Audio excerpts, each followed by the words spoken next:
Tipo de processo. Aqui também eu vejo uma dificuldade no pessoal em entender esse tipo de processo. Eu tenho dois tipos de processo só.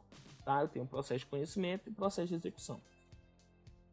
No processo de conhecimento, então, por exemplo, se eu pego um título, vamos pegar o seguinte, um cheque. Você tem um cheque lá que voltou.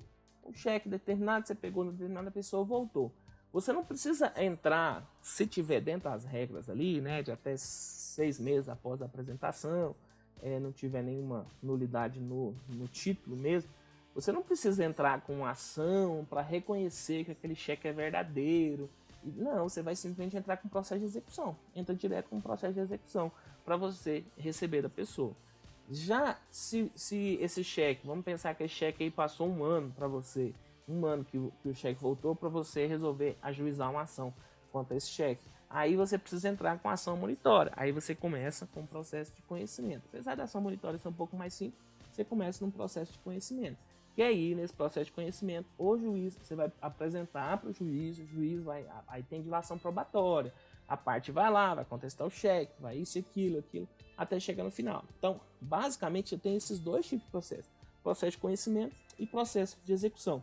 No processo de conhecimento é onde a maior parte do nosso trabalho está.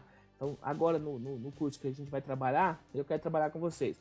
Tanto a atuação antes do processo, dentro do processo de conhecimento. Depois do processo de conhecimento, o que termina o processo de conhecimento? É a sentença. A sentença é que põe fim ao processo de conhecimento. Aí começa a fase de liquidação de sentença, se a sentença não for líquida, ou seja, se o juiz não tiver determinado um valor na sentença, ou cumprimento de sentença, se a sentença for líquida. Então, a gente vai até essa última fase, é o final da liquidação de sentença também.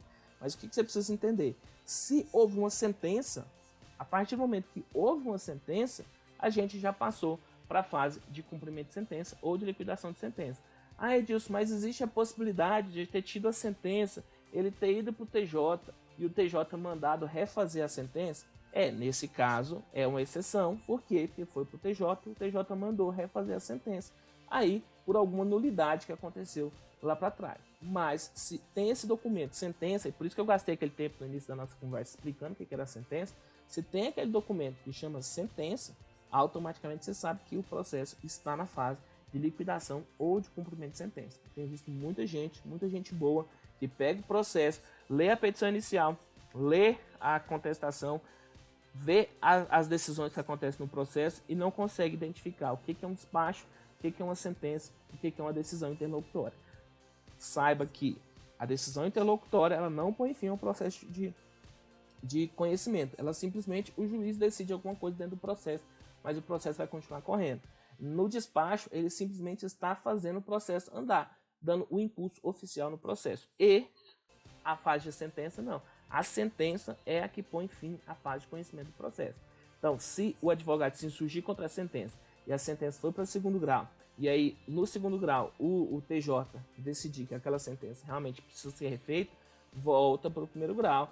Agora, isso é assim, exceção. Na maior parte das vezes, o TJ confirma o que aconteceu na sentença, e aí você sabe que o processo voltou, ele está na fase de liquidação de sentença ou de cumprimento de sentença. Fique bastante atento a esse negócio aqui.